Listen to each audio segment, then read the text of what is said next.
Welcome to Words on Words, a podcast sponsored by the University of Nevada, Reno Writing Center.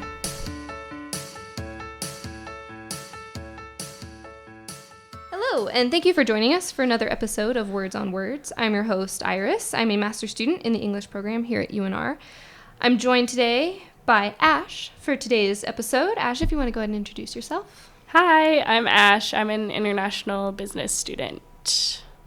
Today's topic of discussion is tips and tricks for writing and editing in Word. Features that you might not know about Word or features that you do know of but haven't really applied. So one of these that we think is really important is recovering a lost document or recovering a document that wasn't saved if your computer crashes or Word crashes or a comet hits the Earth. It'd be a meteor, actually. Wouldn't we all be dead? That doesn't matter. Okay. But yeah, true. A lot of people think the recovery feature just always comes up automatically on Word, and it does not. And I've actually lost plenty of documents to that before I knew how to manually recover them. Oh. Like literal, 15,000 Word documents. It was painful. Yikes. But yeah, you can manually open files that you thought were deleted. If you go into so I work on Word 2010. And I know there's a similar feature on 2007, and I know nothing about Macs, so you can probably use the help question menu. Exactly. And maybe do recover. Recover. Just look up recover. But help me! Help me! My document got deleted. But on Word 2010, if you click on the file option, and then under the first file option is info.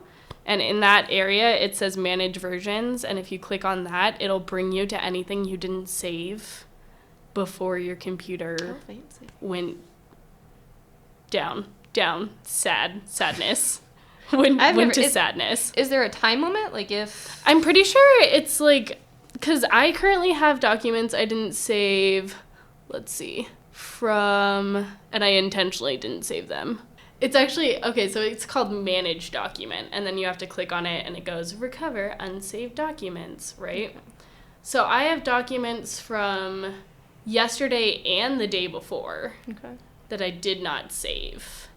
So I'm not exactly sure what the time limit is.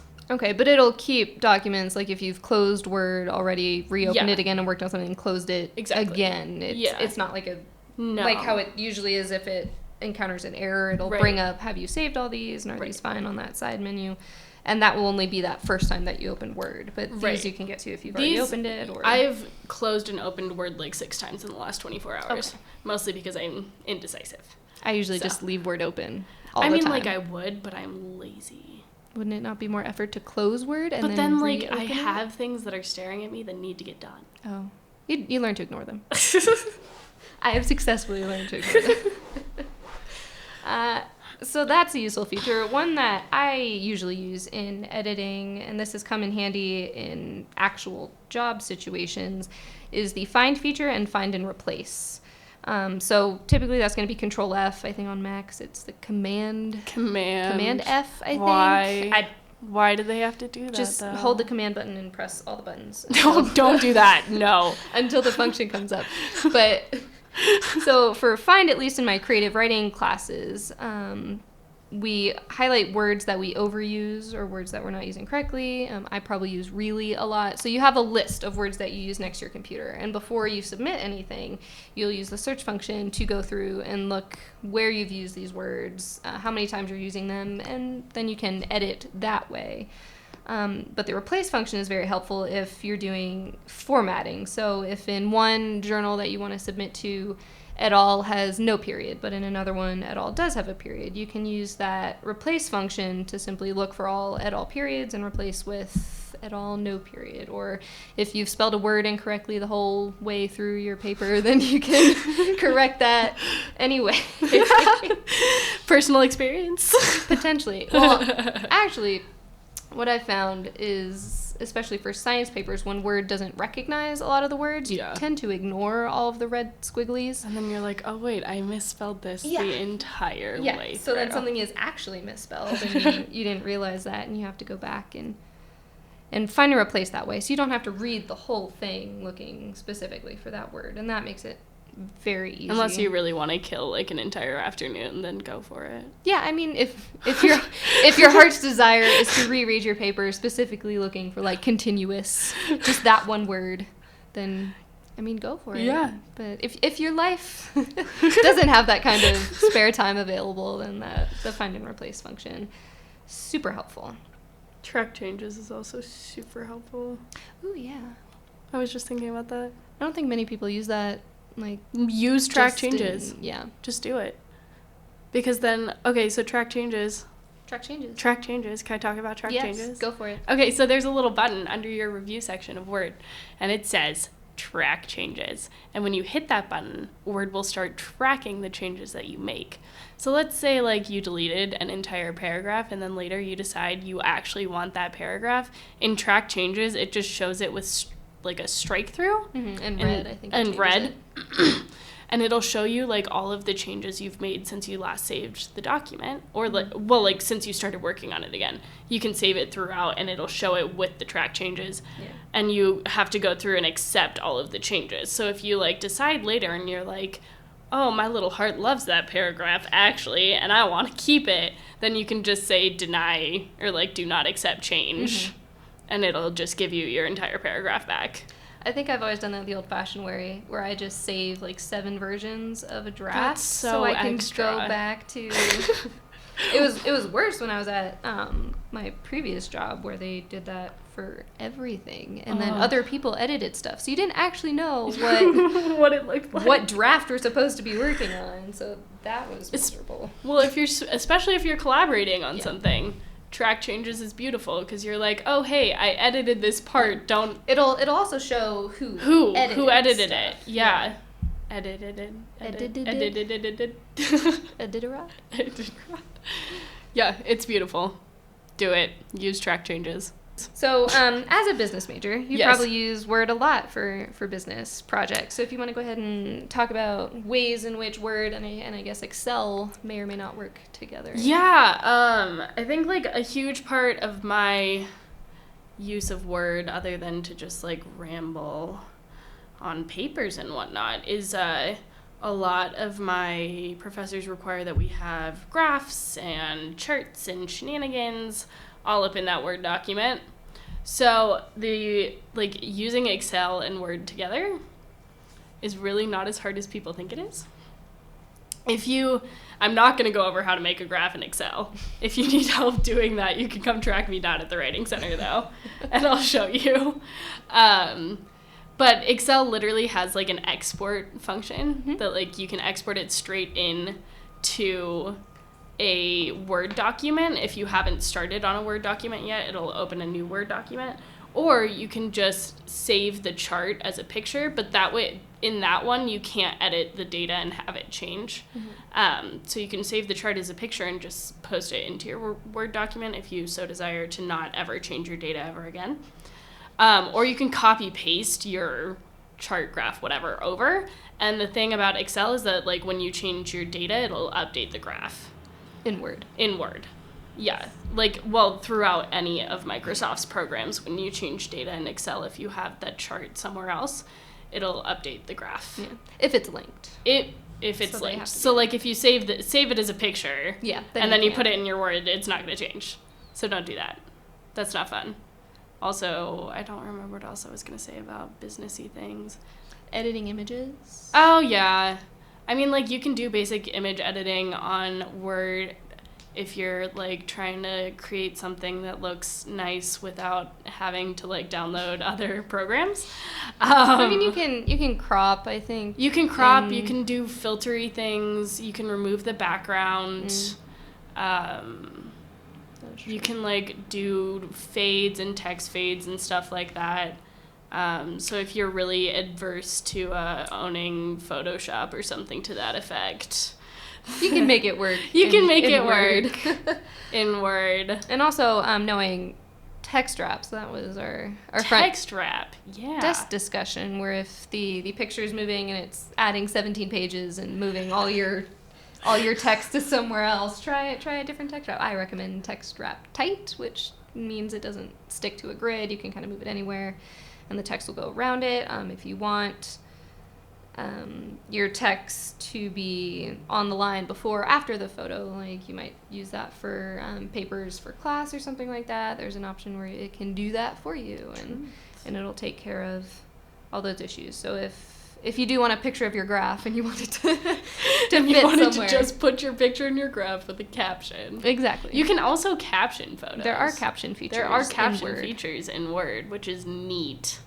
Also helps with a table of contents or table of figures. True, table of figures. Yeah. Table of contents is based on the headings, which you actually have to use. Yeah, which no one ever The uses. headings use the headings. It makes your APA life so much easier. If you have it set up to be APA compliant. I have mine set up to be Mine isn't. Compliant. None of mine are. I never use headings. Wow. Way to just throw yourself under the bus. At least at my old job, whenever we had to do that for like grants and stuff, one of my bosses just had his own way that he wanted, that was like only on his computer, and did not realize that this other old computers, job of yours just doesn't seem like it ran efficiently. It was a rough time. It was fantastically inefficient. But headings make your life easier. Like, just set up a heading that fits the formatting for whatever you're doing. And you can change it. So you don't have to download. You can just modify the heading. It's in the heading. It's literally on the home tab. And then save it. Modify the heading, save it, use it, and then create a table of contents. It's beautiful. Yes. So Word can also be useful for making writing in other languages or writing in the linguistics field fairly easy. I know you're in French. Yes. And accents are involved. And instead of having to go through the symbols, trying to find the E with a certain accent, you can make shortcut keys through Word where you just do an Alt. I think Alt apostrophe E will get you l'accent aigu. I think it's Alt apostrophe E. But, like, here's the thing. I don't use the shortcut keys. I go go through all the symbols looking for them because I just, like, can't remember the shortcut keys. For my linguistics class, with phonology, and when you're using the IPA chart, and you have all these fancy symbols that don't exist anywhere, it was so much easier. So I had a whole other set that I made of shortcut keys. So if the symbol kind of looked like a U, but it wasn't really a U, it'd be like Alt UU because I could remember that. Or I had, there were different kind of E's, so there would be like an upside down E, and that would be like Alt E1. Party. And then, part E. Party. I didn't mean to make that a pun. That's fine. But those shortcut keys, and you can make them through the symbols. You open up that window, and then you click on the one you want, and then you can also download create shortcut key. Other keywords to use in Word. Keywords. Like, you keep your own keyboard, but it'll type in a different language. Oh, so I mean, like, it's a challenge. Have, well, probably. But, like, isn't that how like Korean keyboards? Yeah. You can download. Yeah. You can download other keyboards to use in Word. So if you're writing in another language a lot, maybe be beneficial. Then having to go through all the Arabic symbols and trying to put each one individually. Yeah. I have the French keyboard on my computer. But, like, note that it does flip around the letters to, like, where they would be on a French keyboard. I don't know. So, like, you gotta adjust. Much of a French keyboard? That's the point. You have to adjust. Are there French keyboards in Canada? I don't know. I don't know what the Canadians do with their lives. They have maple syrup. That's what they do. Do they ride around on... What is the plural of moose? Moose. Moose? Moose. What's the singular of moose? Moose. I hate that. Why? Do they ride around on moose? I mean... I feel like... If you've domesticated a moose enough to ride on it, you, like, deserve some sort of Nobel Peace Prize. I'm on it. Because moose typically kill people. Let's do it. That was part of my theory of moving to Canada, because they have maple syrup and moose and they speak French. So I like Canada. Oh, we just jumped from moose typically kill people to, like, I want to move to Canada, and I got lost. Welcome to the podcast. Welcome. So you were telling me before this about the format painter and how useful that can be. Yes, the beautiful little format painter. So, again, I work on Word 10, and I'm sure you could type it into your little help, be like, where is my format painter? But the format painter will change the format of whatever text you want to the format of some other text in your document. And it's a great time. I love this thing. So, like, let's say you forgot to format all your captions, but one of them's right or something. You click in the caption that's right, you click the format painter, which is on the home tab, and it just says, it literally says format painter. Yeah. It's not and some it looks like strange a little symbol. paintbrush. LOL. Like, I'm painting my okay, I'm done.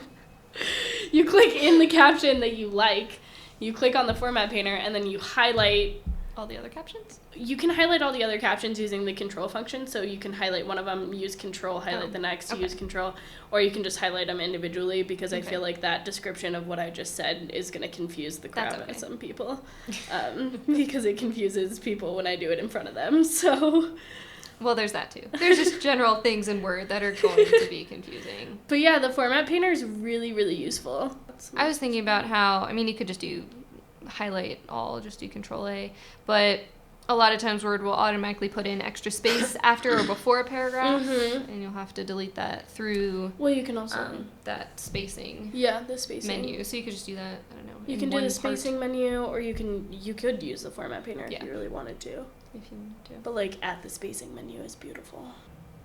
So a lot of times in group projects, you'll have to share these documents, and a lot of way people are doing that nowadays is through Google Docs. Yeah. And you were saying that there's a simple way. There's literally just a file upload button in Google Docs itself. Yeah, in Google Docs itself. If you hit new, there's a file upload button. And you can just pick which file to upload. It'll upload it in its entirety, and then you can drag and drop the file. You can also drag and drop, but Google Docs gets a little finicky when you drag and drop things.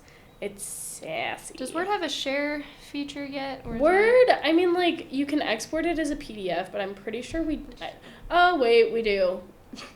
I mean, you can save it to the cloud, which is true. OneDrive. Saving to clouds. But OneDrive is a gross misuse of the word cloud. Because it does not contain water vapor?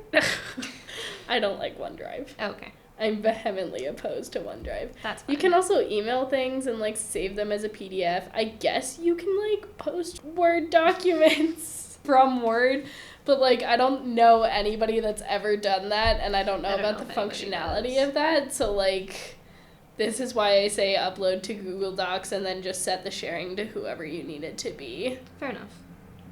And then do it that way. Do it that way. Saves you, like, 110 emails, too. Yeah, having to go back and forth. Who's doing this? Who's doing emails, this? Yeah. What else typically goes on?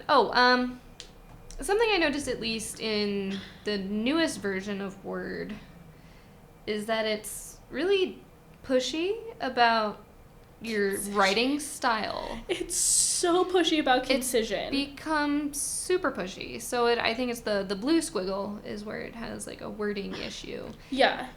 I think so. It gets mad about passive voice. And then, like, I always get this red dashed line of evilness because I am the least concise writer I've ever met. Oh. I mean, there are times where concision isn't necessary, or like the kind of concision that they call for isn't necessary. Like, they'll point out passive voice and they'll be like, this is wrong, but passive voice is necessary in the situation you're using it. Or I've had before where it will want to replace your and your to the wrong one. I was like, I don't know why you're doing this word, but Word is, those kind of things are not always to be blindly believed. Yes, true. Like, Word yells at me all the time for saying, like, I have to do something, or, like, I have to X, and then it's like, use should, and I'm like, that's not the point. That's not what I'm trying to say, Word. Or, like, it'll completely try to rewrite a sentence, where it's like, this is necessary information, Word. And then you just right-click and you tell it click ignore. Yes. But if it keeps coming up, just, like, go to the spelling and grammar check and just hit, like, ignore all, and it won't come up. I think so. Again. You can select what it checks for, I believe. Yeah, you totally can, if you really are into that. Yeah. I don't know. I would always run into issues where it would underline words that were spelled correctly, and there were lots of those, so, like, scientific kind of words. And then I just ignore all of the red underline like we were talking about earlier. And then that creates an issue. So add to dictionary. If it's a word that you commonly, like your name, add your name to the dictionary. Word doesn't think my name is a name. Well, too bad for Word. Word isn't a name. Word. But add that to dictionary. If you're in microbiology or something and you're going to be using a lot of scientific names, add them to the dictionary so that if you do happen to misspell it, then it can note that. Because you're like, I know I've added that to the dictionary. You can also add new dictionaries to Word, but that's a longer process. I think you have to download those. Yeah. Yeah. You can download dictionaries from, like, your commonly used places and be like, hey. And you can change the language of your dictionary. So if you're in another language class or something, and you don't want your entire document to be full of red squiggles, you can change the language, and it will change its dictionary to reflect that. That's true. It's true. That's helpful. Then you have to change it back. Or all your normal stuff all will be... all your English written work will be underlined in red. It's you really terrible. just can't win. You can't. Yeah. But it's better than typewriters. Can you imagine? I don't want to. Just for 10 seconds. No. Because I make a lot of typos. I'm just like... And I'd have to like line it up again and then do the white letter, and then you have to go back and then type over that letter. I played with a typewriter as a youth. I was just thinking, like, because of, like, National Novel Writing Month last year, like, writing 50,000 words on a typewriter. That's why in Shining, on all those words, there's lots of typos on some of those pages. Because Shining. some We're gonna bring some Shining into this. poor assistant had to type like 500 pages worth of like all work and no play makes Jack a dull boy. That poor assistant. We can talk about formatting resumes. For formatting resumes, what I use tables and then I delete borders. Ooh, intrigue. So that's how I do it. So I'm able, and then I line them all up on like wherever the first section or whatever's supposed to, all the bullets can line up somewhere else. I can move and combine. I've just, it's probably a roundabout way, but I find it easy to just use tables. I let Word do it for me. How? There's templates and nonsense. Yeah. And you can edit, like, the template to make it look the way you want it to, but, like, if you search for a resume template, if you search for a resume template and you find one that you like enough, you can edit it when you're in it to make it look more like you. Get it? But, like, it'll set up all of the pretty things for you, so. Do you use templates a lot? I do. Yeah. No, I use them a lot. Well, like, just to, like, get an idea of, like, where I should be going. Okay. Like, I mean, I use them for my resumes. I don't use them for my cover letters anymore because I actually know what I'm doing with a cover letter now. But man, there was like a couple of years there where it was just like ash. You need to seek help. Please. Use something. But like honestly, like brochures and shenanigans, fax cover letters, those are like, it's just like, oh, like what am I actually supposed to put on a fax cover letter? What am I actually supposed to put on a brochure? For a fax cover, you have a to and the name and the number that is going to, from, a date, a subject, and then how many pages, including or not including the fax cover sheet. And the template tells you all of these things too. Yeah, or you just, you've seen faxes a lot. You've made them yourself. I like honestly don't know how many people, like, just our me? age Just have I've sent had to send faxes. I've had to send faxes. For jobs. I've sent faxes, but like they're just like to the DMV or something, and they only want the one page. Oh, but like, you could just, I don't know. For my old job, I would just whip those out. Like if we had to make a memo, I would just make my own memo sheet. If like memo heading, yeah, if like there was a fax, I would just do that myself. No. I suppose it makes sense. I mean, I like making my own. It's just like if there are things you're like, I don't know what this should look like, or I'm not like too great at like figuring out spatially what looks nice. Like there are that's true. Yeah, like because like I find that a lot of people struggle like spatial awareness in Word.